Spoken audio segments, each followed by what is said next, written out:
So magandang umaga sa inyo guys. So for today's video, gagawa tayo ng bagong episode sa aking motovlogging sa aking channel. So kung gusto niyo yung mga ganitong content guys, please feel to subscribe to my channel.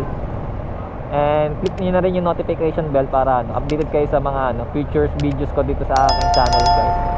So marami akong mga content dito guys, hindi lang motovlogging. So paki-browse na lang diyan sa aking sa channel ko. Baka meron pa kayong ibang mga trip. May naka-ayos na yan guys sa playlist ko. So nandiyan yung mga content ko sa YouTube ko. So maraming salamat sa lahat ng magsusubscribe guys. Nice. And for today's video guys, pupunta tayo dun sa bilihan ng aming bilihan ng binhe guys ng palay. Bola lang yan.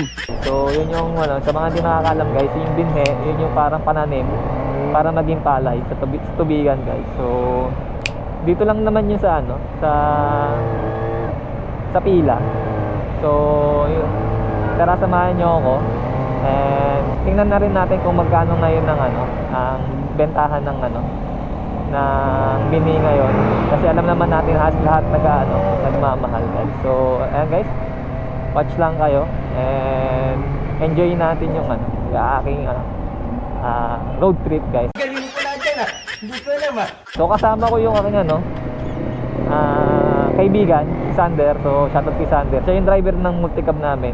Ayan yung nasa unahan ko guys. Kaya hindi ako nagmamatuling ngayon guys dahil may kasama akong 4 wheels kasi doon isasakay yung yung binhe guys. So kung hindi naman siya kasama, hindi ko nagagawa ng content to.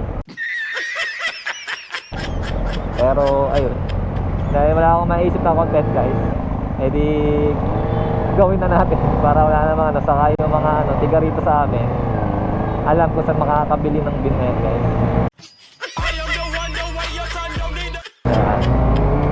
So ayan guys, lang tayo, chill and enjoy lang natin ng ang scenery. So ngayong gabi na kami nagpunta dahil hindi daw kasi available yung binibilan namin ng binhi kaninang tanghali. Di totoo yan. May pinuntahan daw sila, kaya ang nangyari 5 PM daw sila makakauwi. So 5 PM kami umalis sa bahay. So kaya medyo medyo madilim na guys. So sana maganda pa rin naman ng ang kuha. Kasi alam naman natin sa GoPro kasi yun ang problema niyan May GoPro guys na may nasa sa sa pagdating ng mga paggabi. So sana umabot tayo ng makauwi agad para maganda man lang yung kuha ng video guys. So ayan. Ayan guys, di ako overtake dahil kasama ko tong multicab. So lang tayo. Joyride lang. So ayan guys, enjoy natin. So lalabas dyan sa screen nyo yung mga may shoutout ako yung mga new followers ko sa mapa Facebook or TikTok account guys. Ayan, yung mga naisip ko yung pangalan. So diyan ko nang ilalabas para hindi ko na iisa-isahin yung hindi ko na iisa-isahin sabihin yung mga pangalan. So ilalabas ko na lang diyan, pop-up ko na lang para habang tayo nanonood. Ayan. Shoutout na rin natin sila para so maraming salamat sa lahat ng sumuporta guys. Ayan. And yung mga bagong susuporta pa lang, maraming salamat guys. And yung mga hindi nakakasama guys, pasensya na kasi lang yun, yung parang kung alam nyo kasi nag-i-stream ako sa Facebook guys and sa TikTok. Nalabas kasi yung mga pangalan nila, so i-screenshot ko yun. So yung mga hindi ko mababanggit karena naka-subscribe sa akin o naka-follow sa akin, pasensya na guys kung kasi minsan kasi talaga hindi nalabas yung pangalan. Problema ng na yun, ng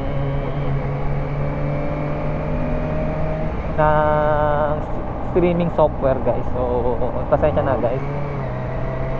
So ayun guys, enjoy na natin.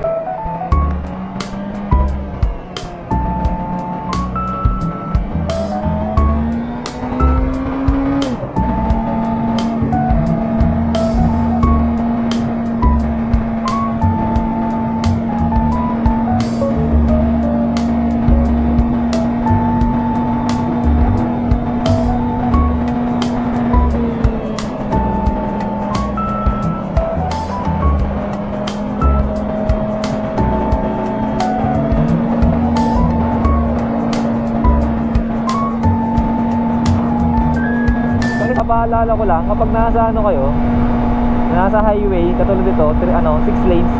6 lanes pa to, parang ano to, 8 lanes eh, 8 lanes nga. Lagi yung mga motor or yung mga tricycle, dapat nasa ano na lang guys, nasa right side. Dahil kasi itong left side kasi ano yan, fast lane talaga yan guys. And also para lang sa mga ano yan, 4 wheels o yung mga nagkato, mag-overtake. So usually yan guys, huwag tayong maging kamote. Balik na lang tayo sa ganito. Kahit alam naman natin na big brake yung gamit natin, walang exception yan pagdating sa ganyan guys.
So ayun guys, andito na tayo sa bilihan ng Binhe.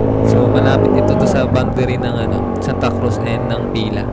So kung papunta kayong Manila, nandito sa sa left side. So kung na naman kayo papuntang south, ayun, nasa right side naman. So tabing kalsada siya. Ayun yung makikita nyo, kulay blue naman yung gate nila. So kalapit na nila yung yung marang warehouse nila doon sa bahay nila. So tatawag lang kayo doon ng na kapag bibili kayo ng Binhe guys. Ayan. So ayan guys, kung makikita nyo sa sa ating video is ang dami niyang stock ng palay na na Binhe. So dalawang klase 'yan. So kung interesado kayo guys, puntahan niyo na lang siya doon sa kanyang sa warehouse niya or sa bahay niya para malaman niyo yung dalawang klase ng ng palay. So ang presyo niyan guys yung dalawang kaban is worth 1.6. So bali 40 kilos 20 kilos kasi yung isa.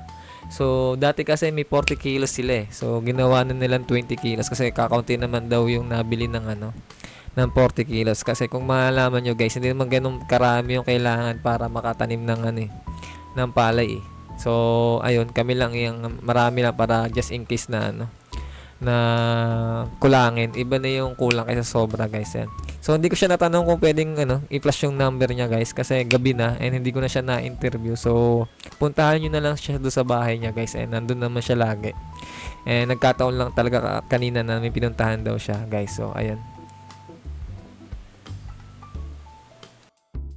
So ayan guys, so bago kami umuwi, ayan, kumain muna kami dito sa sa Angel's Pizza. So ito ay tapat lang ng Metro Central Mall. So yung mga tiga Gatid Santa Cruz, Laguna. So tapat lang to nung mall na 'yon.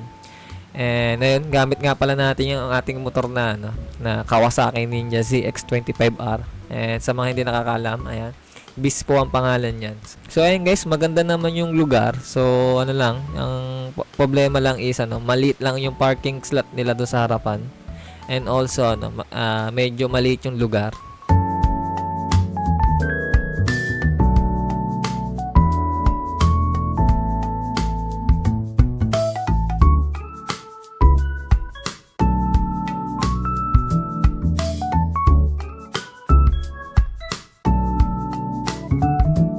So yun guys, kung makikita nyo sa menu nila guys, yan, and more on sila sa pizza and pasta. And meron din silang mga chicken wings.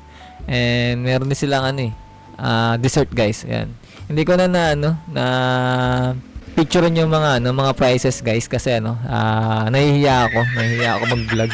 So ayun.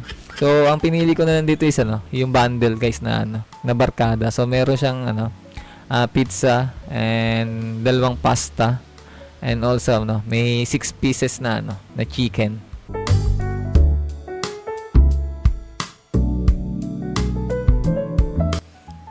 So ayan guys, so diyan ko natatapusin yung aking moto vlog for this episode guys. So ayan, sana nag-enjoy kayo sa aking ngayong episode.